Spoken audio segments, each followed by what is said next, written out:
all respected teachers, junior brothers and sisters, my dear friends. Today we are gathered here to take the anti-ragging oath.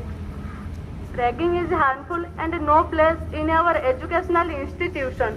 So let us we take this oath sincerity and promise to maintain a safe, friendly and respectful campus. Now I request to everyone to repeat the anti-ragging oath after me. We solemnly pledge that we shall never indulge in or encourage ragging in any form.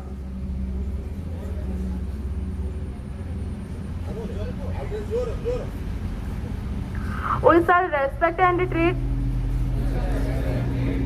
with every student dignity and equality.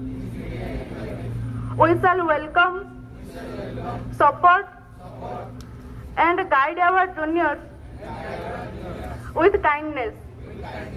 We shall speak up and report any incident of ragging immediately. We shall promote friendship, unity, discipline and a ragging-free campus.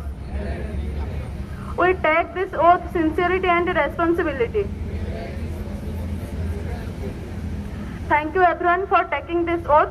Let us follow this oath and keep our campus ragging free. Thank you.